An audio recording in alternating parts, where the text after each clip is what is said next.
What's going on, YouTube? Welcome to the Credit Plug channel. So as you guys can see, we're here at the BMW dealership out here in Rockville.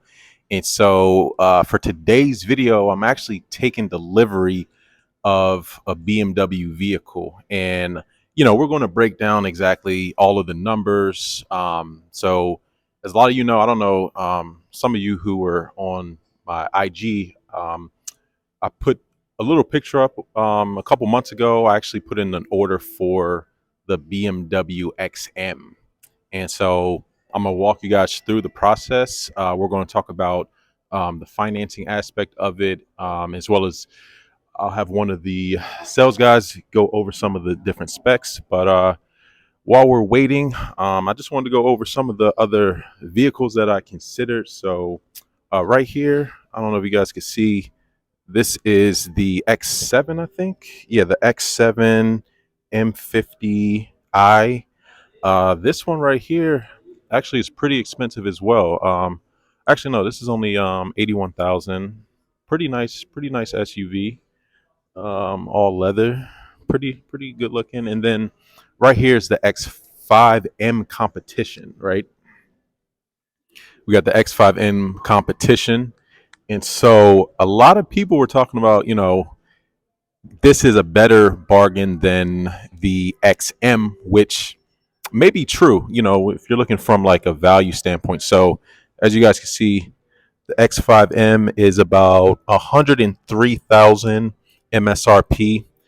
But again, it's all going to depend on, your options and service packages, wheel and tire packages. So I'm gonna break down all of those numbers. It's usually always a lot more than what the sticker price is. So yeah, we're just waiting right now for the sales guy. But let's walk around and check out some of these vehicles.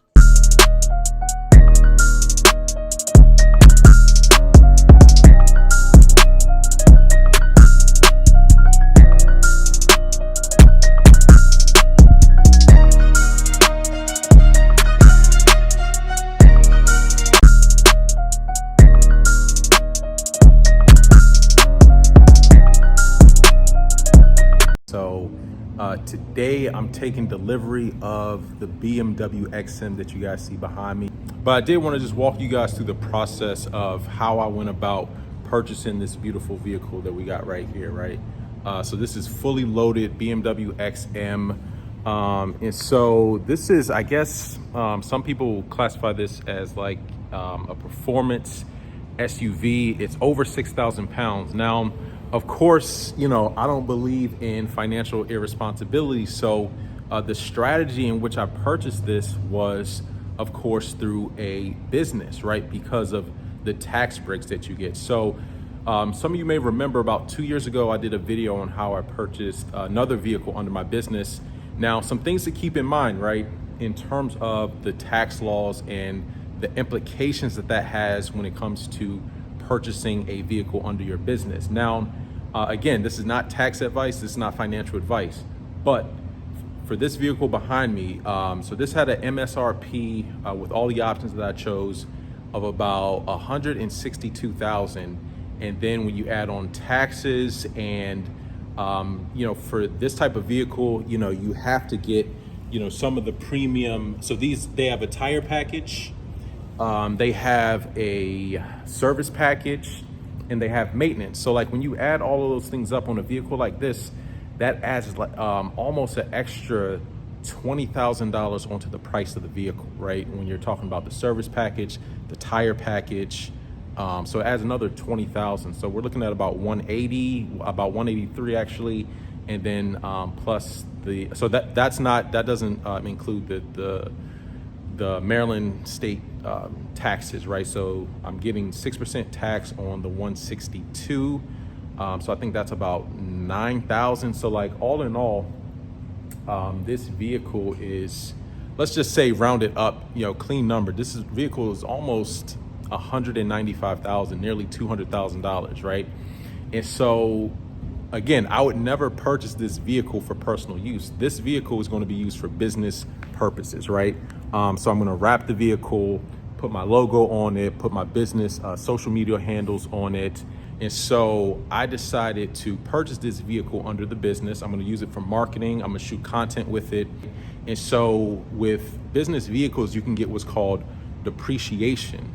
So with depreciation for tax year 2023, instead of getting 100% bonus depreciation for vehicles that weigh over 6,000 pounds like this vehicle, instead you can only do 80% in year one, and then you can depreciate the rest, the other 20% for 2024. So that's just how it breaks down. Now, previously in 2022, 2021, you can do 100% depreciation in the year that you purchase, but in 2023 it's a little bit different. So make sure you consult your tax advisor before. So with this vehicle, I'm getting roughly about $160,000 deduction for 2023. So this is actually saving me on my tax bill, on my business taxes. Is one of the only reasons why I decided to purchase it. Now, some people say, look, you could have gone with a X5, a X6M or whatever. Yeah, of course, but this, I think, is very distinguishable, right? In my neighborhood, a lot of people drive X5s, especially a lot of the, stay-at-home moms. So I didn't want to, I want to be distinguishable. I mean, it's a controversial car. There's a lot of critics to it. Some people say they don't like the design. Some people think it's too expensive. Of course, you have other options like a Urus, or let's say a Porsche 911 or a Porsche Cayenne Turbo GT, which are both much more expensive. I think a Cayenne GT Turbo is probably about another $50,000 more than this. And then when we're talking about a Lambo Urus, it's double the price. Lambo Urus is probably a little over 300, and you got to get on a wait list to be able to get it. So I think this was a bargain. So we'll see. Like I said, I'm not going to be driving it at the top speed. I know a lot of critics say, well, X5M or X6M is faster. Yes, of course, those are lighter cars. They're faster. But I don't think that was the goal with this car right here, to be the fastest. Just because it's more expensive doesn't mean it necessarily has to be faster. This car actually weighs over 6,000 pounds. It's a heavy vehicle. Now, with the other BMW models, they have an X7. I looked at the XB7 Alpina. That one actually is maybe $10,000 less than this. That one's still about $150,000. The X6M is like maybe 110.